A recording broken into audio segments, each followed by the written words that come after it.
Hello, my name's Emma Richmond from the Faculty of Humanities at the University of Manchester. This webinar is part of an occasional series about doing things differently, looking at society, politics and economics during and after the COVID-19 crisis. Today we're talking about the history of pandemics. Throughout COVID-19, we've heard comparisons to previous pandemics such as the Black Death and Spanish flu. But what is the value of comparing the current crisis to historical examples? And what should we be learning from previous pandemics to help us to respond to coronavirus? To address these questions, we've brought together an interdisciplinary panel of academics from across the faculty and the university who will now introduce themselves. Pratik, can I start with you, please?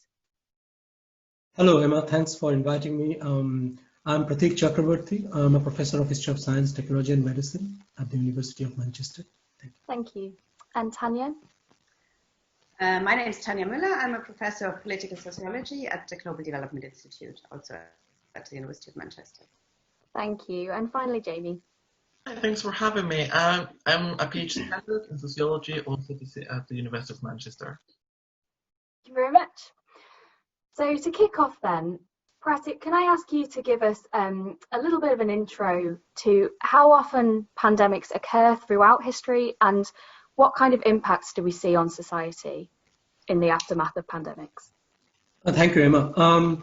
It's difficult to actually say how often it happens because there is no actual predictability of a pattern of how it happens. What is more useful to look at is what are the factors that lead to a pandemic outbreak. And that's why this particular COVID-19 and historical pandemics are so important. They're kind of mirrors of society, economy, and the wider picture that we need to see when we look at pandemic outbreaks. So if I give you a very broad outline of what are the different factors, and then we will see that how all those factors coming together lead to a pandemic. And that is how often it happens. When all those factors come together, that's when historically pandemics happen. And so what are those factors? One is the pathogen itself, the virus or the bacteria, and how it behaves and how it evolves, how it mutates and takes form. The other is global economic changes, travel patterns, on all those broader structural changes that happen. The third is people's living conditions. What are the kinds of living conditions within which these viruses or bacteria have developed or are spreading, and the kind of outbreaks of that, and so and then the ecology, environment, ecological factors. So these are all these various different factors that need to combine together for pandemics like this to rapidly spread across the world. And if you see historically, these have always taken place when these factors have come together. And whether it's the Black Death in the 14th century or cholera outbreak in the 19th century, or other outbreaks of plague in the 19th century, these factors, and historians have seen these factors come together, whether it's Victorian poverty, slums, people living conditions, living together, sewage systems, water purification systems have collapsed with huge migrations of people from rural areas to industrial cities, leading to cholera outbreaks. Very dense population growth in Europe before the Black Death, and dense living conditions, how the pathogen itself traveled with people in the global trade in the 19th century from Asia to Europe. So all these factors have played their roles in these disease outbreaks and the pandemics that take place. So it is often very useful, although this is not the word that we want to use now, we're living in the middle of the pandemic, but this is what it is to live in the middle of the pandemics, to understand not just the outbreak of a particular pandemic or COVID-19, but to understand the wider picture through which, and all of us will be talking about these wider pictures that become evident. And it's almost a mirror to, otherwise we don't see these things. Otherwise we don't see poverty, we don't see various of the factors, but it's kind of the mirror. So I can go into the details of it, but my clue is that every time there's a historical pandemic that has taken place, it is a mirror to the economic, social, ecological world that we live in. Thank you very much. Tanya, can I come to you now?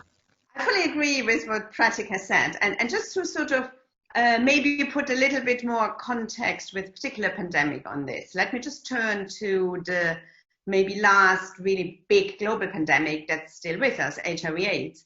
I mean, when we look at the history of HIV/AIDS, it was really already around, probably in the early 1900s, the virus itself, or the pathogen, if not earlier, but then nothing really happened but then presumably we now know case X was a steward on a plane to Canada who happened to be gay, and then because at the time there was a big gay scene in the US and Canada, there were certain sexual practices that really allowed the virus to spread very profoundly, and then it became sort of known as something rather sort of related to a lifestyle a lot of people objected to, so the response was slow, so it was values, moral values. And then we saw how it really transformed into a disease that then mainly hit sub-Saharan Africa and not at all really evolved from this gay scene and really exposed the power structures, the unequal power structures between men and women, in particular in sub-Saharan Africa, when basically particularly women were often not in a position to claim any safe sex, and the virus spread that way. So it really is a good example for how it's a mirror on society, the inequalities in society, but also the power structures in society and the way that people can actually challenge those power structures or are unable to. And that is really very much mirrored by the way the pandemic has unfolded and developed. So it is, again, in retrospect, something that actually may help us learn a lot about the dysfunctionalities in the societies we live in, even so, of course, in the middle of a pandemic, one doesn't quite see it that way. And of course, as with HIV, it's still with us, but that's a different issue. So I think it's really, one can see it as an opportunity for society, locally and globally, to change their ways, but it might also become an opportunity to entrench really not very progressive practices as well. It has the potential to both. And then again, there are power structures, there's political will, etc., that will determine which of the one it will be in the end. Thank you, Tanya.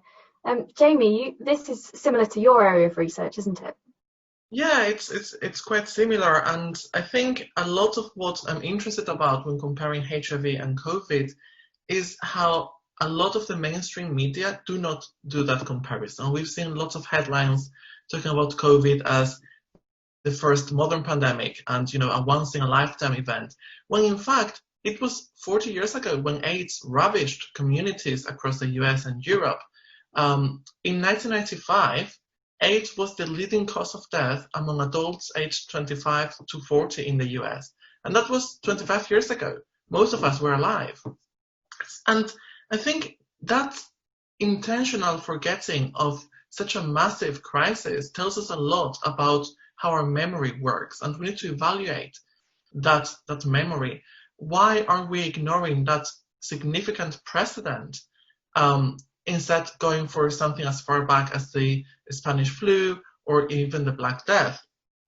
And at the same time, I think a lot of some of the discourse that compares HIV and AIDS tends to focus on the AIDS crisis as something that has passed, that we've moved from, that everybody now lives with HIV, they don't die.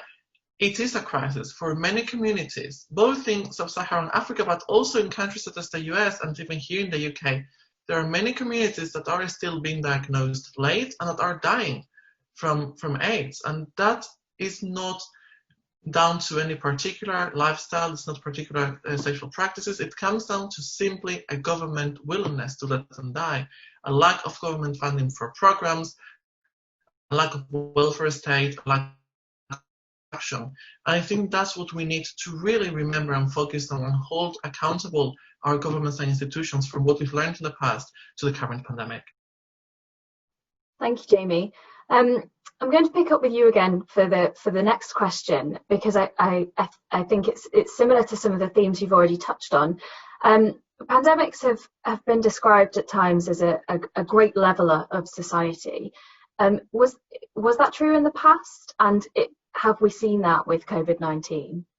Well, I think in particular, in my area of expertise, which is HIV/AIDS, which happened in the late 80s and early 90s, the idea of pandemics as a leveler is very appealing, but it is effectively misleading, and it displaces our interest from the actual interesting points. Pandemics are not something that changes society. Pandemics are defined by society, and they simply highlight the inequalities and the structures that are already in that society present. So HIV became a crisis not because of individual actions, but because there was a system, in particular in the US, dominated by the Christian right that fueled homophobia and racism and sexism. There was a healthcare that was neoliberalized and refused to treat patients. And it was those factors that were already there that made AIDS and HIV a pandemic. So it did not reshape society, it did not act as a leveler or a change in society, it simply highlighted what was already there in place. And COVID is in many ways doing the same.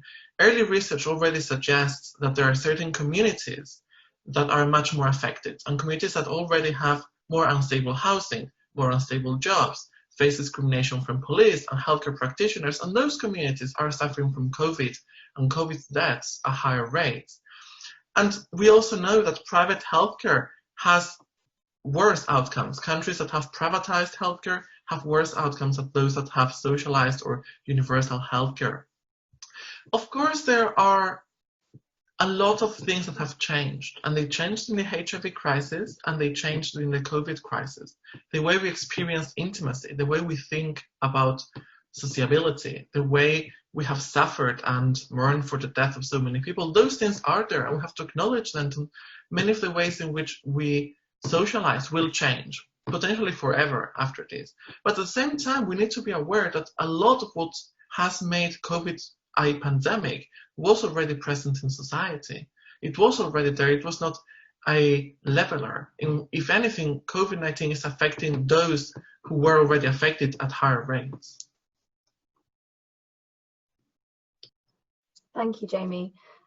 Tanya, can I turn to you now? Would you agree with that assessment? Do you think there are times when pandemics do act as a leveler? Well, I don't think as a leveler, but I think there is something that not necessarily the poorest and most deprived are the most affected. I mean, if you look at COVID-19, for example, a lot of it on the European continent started among sort of youngish, highly wealthy individuals at an Austrian ski resort, because at the time it wasn't really known that the pathogen was there, so they basically behaved in the way they always behaved. But as soon as the pandemic took its course, I think we have clearly seen the inequity of it, particularly if we look at the response in Europe, where societies could afford lockdowns and could afford home office.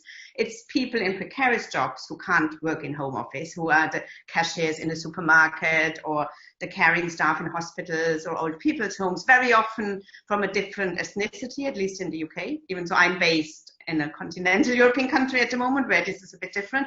But it's related to class, to sort of race, to other issues that sort of are enforced really by the types of jobs people have. And also something else Jamie picked up upon, sort of private healthcare and neoliberalism. I think there are a lot of similarities as well here. I mean, we've seen in the AIDS pandemic, for example, that, just to give you one concrete example, the flower industry in Kenya, a lot of women work there, but the wages are so low, and these are flowers exported to Europe, that they usually have commercial sex work on the side, and a lot of them became HIV positive through that. So there was this pressure of a neoliberal global order. The same we've seen in a lot of countries, old people's healthcare system. I mean, people in old people's homes have sort of started to lock down very early in COVID-19, but a lot of the staff that go in and out and care for them is agency staff. They go to 5, 6 of those old people's homes, and they actually brought the virus in, and that has led to this incremental increase in death among older people. And I think the science is still quite divided whether the pathogen is really so much more lethal in older people. There seems to be indications, but also a lot of older people basically were confined in those almost prison-like spaces and didn't have an escape. And of course, they eventually start to die because they already have underlying health conditions. But it's really very much related to this neoliberal way of organizing care, work, for example, with people who themselves live in precarious circumstances, might not be able to self-isolate. They often, as Jamie also alluded to, live in housing where a lot of people might be in the same room or at least in very close proximity. Whereas those of us who can work in a home office, have their own space, can quite easily, if we want to, live a lifestyle that sort of follows the scientifically advised hygiene rules, and a lot of people can't do that. So in that essence, I think it also comes back to a point Pratik made to the first question. It really highlights and really brings out into the open a lot of unequal structures in society on all different levels. Thank you very much. Pratik, perhaps we can look a little bit further back to, you were talking about cholera in the 19th century. What sort of social impacts do we see there? Is there comparable insights there?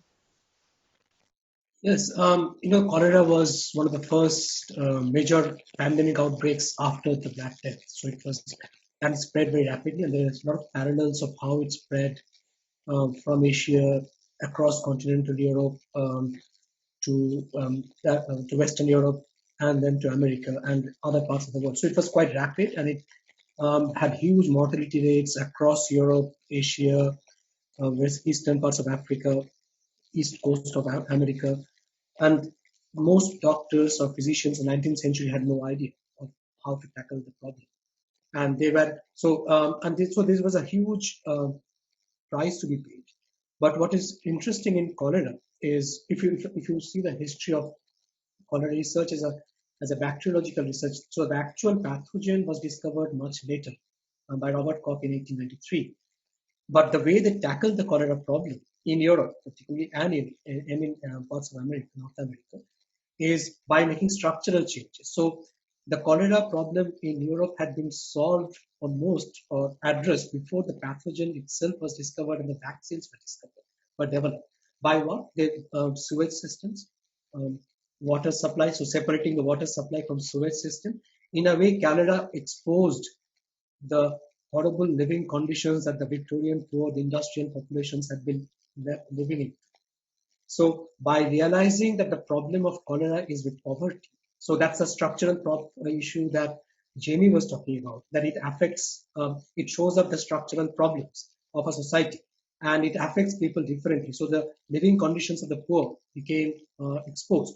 So in a way, it is important, even for COVID-19, and that's where the parallels are, to find medical solutions. Vaccines, it's fundamentally important to find medical solutions and the vaccine research.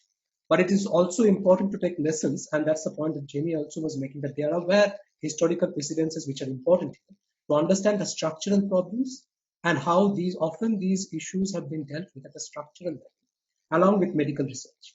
So if you make those structural changes, then perhaps the spread of the pandemic or the spread of the virus can be minimized or controlled, or the damage it causes. And if you see that how it has affected, the COVID-19 has affected certain sections of the population disproportionately across the world.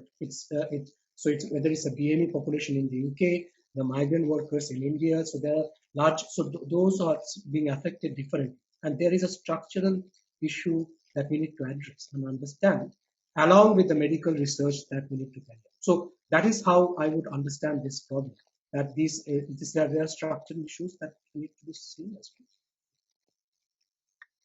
Pratik, may I ask a quick follow-up question, which is, do pandemics act as catalysts for kind of scientific and technological innovation in the way that war is sometimes described to be?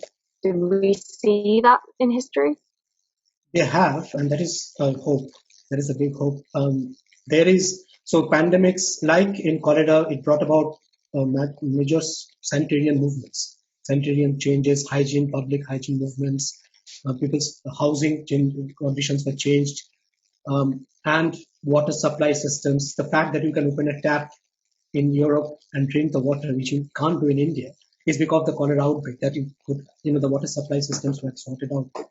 Vaccine research developed with plague outbreaks in the 1890s, huge amount of vaccine research started and developed, and prophylactic vaccines for plagues when the plague were developed. So it has often acted as a catalyst for positive change, whether it's structural or medical research. But there is a danger. The other side of the danger is that I think Tanya was hinting at the negative authoritarianism that comes with those changes as well.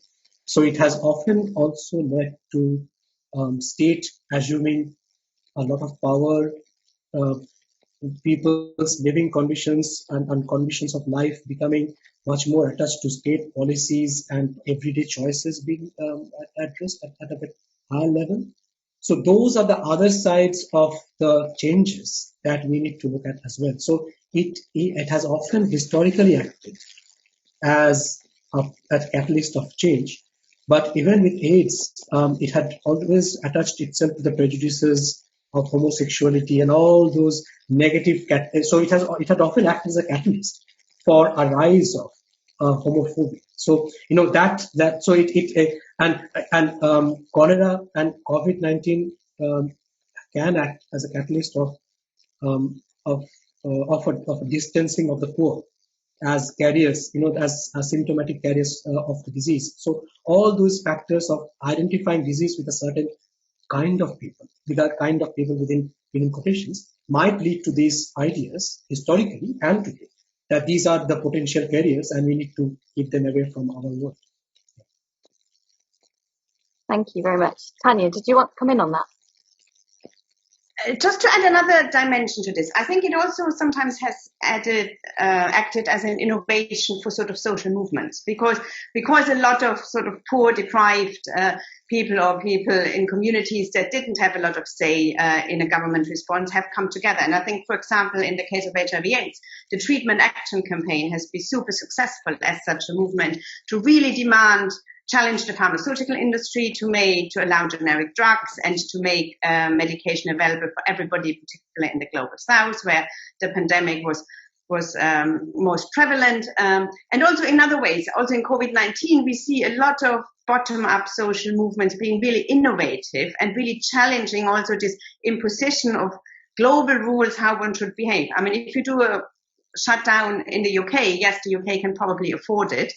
But if you do a shutdown in a place like India or Kenya, where populations, if they don't go out to work, they don't eat. Of course, you cannot operate a policy like that in the long run, and people will go out. So you need to find other ways so that people actually can go about their business and their work in as safe as possible manner, without having this idea that, there are certain hygienic rules that everybody globally needs to follow, regardless of the condition they're in or the way people make their livelihood. So I think there is a lot of scope to really innovative bottom-up action that also challenges government responses, but also challenges medical responses in a sort of innovative way, without neglecting sort of the science that is behind a lot of the advice, but sort of putting it into reality in a way that actually does not basically ruin people's lives in such a way that the advice doesn't make sense, or the rules you may put in place don't make sense any longer. Thank you, Tanya. Jamie, you were going to come in. Yeah, I totally agree with both Tanya and Patrick have said. But I think a lot of what we need to be aware of is that these bottom-up initiatives, such as ACT UP in the US and the UK, appeared because the government was not taking community and activists' views already before developing their policies. A lot of what we've learned in HIV and AIDS prevention science is that if you incorporate those voices and that diversity of views and experiences into the development of the policy before you implement it, you can alleviate a lot of the struggles and a lot of the problems that come up after and lead to that activist response. If the UK, the US in the late 80s and early 90s had incorporated activists into their HIV policies, we wouldn't probably have seen as much of an activist movement coming bottom up, because those experiences should have been considered. So I think when we start to see vaccination programs and we start to see new ways of delivering care to people and new ways of working, we need to always be aware of the biopolitical side effects. What are the cultural and the social effects that come with those developments? How are they impacting different communities, and how can we make sure that everybody is really accounted for and taken care of? Absolutely. So, Tanya, I'm going to come back to you anyway. So perhaps you can feed in with your follow-up thoughts as well. I just wanted to kind of build on this to talk about what can we learn from previous pandemics to help us to respond to COVID-19. Okay, I'll come back to the point I was going to make later. So I think the first thing we can learn, pandemics are probably here to stay, and to talk about normality by Christmas, I think, is really highly irresponsible. Because I don't know how many times we have been like 10 minutes away from a vaccine against HIV, and that hasn't really materialized. And even so, COVID-19 might look more promising at the moment. I'm not really holding my breath that there will be a vaccine. So I think we need to work on the assumption the virus is going to be here to stay. Maybe there will be a vaccine and it will, but then not everybody will be able to take it, not everybody will be able to respond to it appropriately. So we will need to be aware we have to probably incorporate some sort of behavioral change into the way we live. And that, of course, was the same with HIV. And of course, over time, the threat of a pandemic might sort of diminish, or one might forget certain rules, but I think it is something that will shape the way we deal with each other. Probably, I think you mentioned intimacy before, and I think particularly intimate relationships will be different. Not as with HIV/AIDS mainly in the sexual way, but just the way friends engage with each other and sort of behave towards each other if they care for each other and are responsibly. So that's the one thing I think that we may learn. I also think there seems to be with every pandemic this idea that somehow the scientific community, mainly based in institutions in the global north, sort of has the answers and then rolls out some scheme that might be worldwide or not. And that's where actually is the point I wanted to make about the treatment action campaign. I think, my experience with that campaign is mainly in South Africa and countries in the global south, where the issue was not so much about the government including or not including issues, but about even if a government said, okay, we want to provide antiretroviral treatment for everybody, we cannot afford it because the pharmaceutical industry has a monopoly and charges this exorbitant prices. So I think what for me was a really interesting issue with the treatment action campaign was to really force a major big industry to change their ways in a way that they lowered prices or allowed generic production of drugs.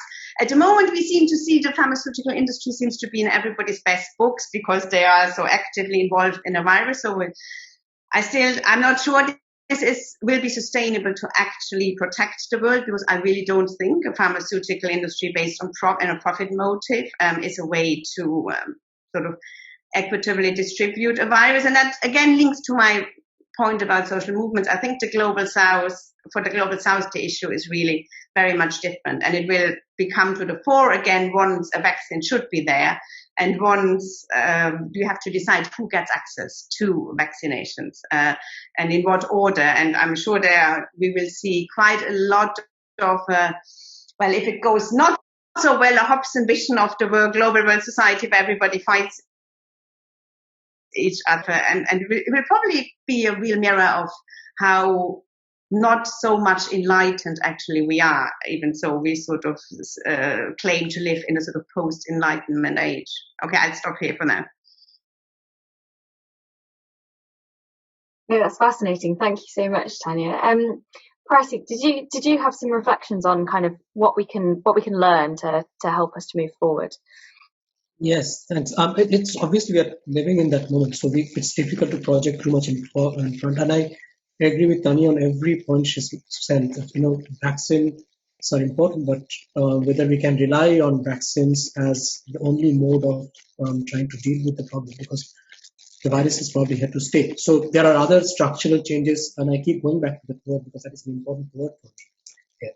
And I would only highlight one point that I think needs to be addressed, and which it has highlighted, is a debate, a renewed debate on public healthcare systems. And this is so. And I'll give you a very short, quick update. So what we understand as social medicine, that medicine is a social project. It's social welfare project. It's not just a medical research project. came about in the 20th century, earlier 20th century, and various debates, and that is how NHS was formed and various other public social welfare healthcare institutions in Canada, in other countries, in Germany. And Germany has a longer history about social healthcare systems. Now that debate increasingly has become a part of the neoliberal healthcare systems. And the debate currently is, and we are at the juncture of what is known as the fifth wave. We have gone through 4 waves of public health systems. Now we are at the juncture of the fifth wave. And the debate is that the fifth wave is where the state has to withdraw from its healthcare systems. And it is much more individual responsibilities about their personal healthcare systems and rights that needs to set the agenda. And I think we need to rethink what the fifth wave, and the COVID-19 has exposed the problems of individual-based healthcare systems. And we need to rethink whether state-based social welfare healthcare systems, and we have seen in different countries how it has exposed the fault lines of every country's public healthcare systems. And I'm not going into the details, but we know, so it is that debate of the fifth wave of public health system that is at the critical juncture of being reopened, and we need to reopen what is our future globally public healthcare systems going to look like. Thank you very much. Jamie, I'm going to come to you for your thoughts, and then we can kind of open back up to the floor again. Yeah, I agree. I totally agree with Tanya and Pratik. I think one of the points I'd like to make is what language we use and what images we use to talk about COVID-19. And when we look back at the way the language was used during the AIDS crisis, we saw a lot of calls for individual responsibility. Don't have sex, use condoms, don't use injective drugs. And we see that today, stay at home, use masks, use PPE, keep social distance. But in fact, those calls for individual actions tend to ignore that a lot of people cannot make those decisions. They are not empowered enough to make those decisions. They cannot avoid going to work. Their companies are refusing to give them PPE and they cannot afford it themselves. Sex workers cannot stop having sex during the pandemic because otherwise they will not have money to pay for their house, to stay at home. So when we start to place responsibility on the individual, the second step, and it always comes this way, it's to start placing blame on the individual for not being able to prevent the spread. When in reality, what we should be doing is holding accountable those who are in power, who have the power to make these seismic changes, to really change the course of the pandemic by their decisions. So governments and institutions have this power to really change how we see the pandemic, how it is experienced. And this comes down to dismantling the NHS, dismantling the police, dismantling the welfare state. All these things that have been happening over the past 10 years are now what we should be holding people accountable for. So instead of thinking about what the individual can do, which obviously we can do things, and we should try to do the best things, but we need to really make sure that when we place blame and we really hold people accountable, we hold accountable those who could do things but didn't do them, instead of people who maybe didn't have the power to do those things to start with. Brilliant, thank you. Tanya? And just to add to that, I think it's quite interesting that the debate about a universal basic income has now come up again as one of the responses to the pandemic. And in Spain, for example, it has sort of been implemented for certain groups at a sort of lowish level. But still, and in a lot of countries, it has come up again as something that might be something for the future that also might be affordable, because suddenly we see once a pandemic strikes, or quite a lot of things we can afford, which before we're not there. But a sort of universalizing scheme that basically gives everybody, as the universal basic income, that gives everybody the means to at least have the basic necessities of their life covered.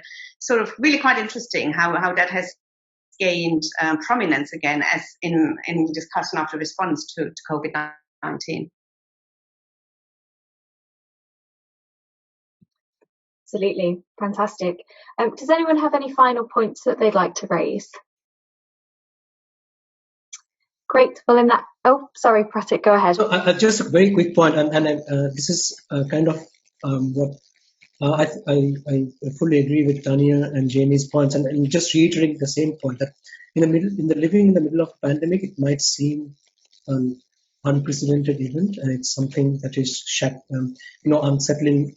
All of those things we hold dear and close by.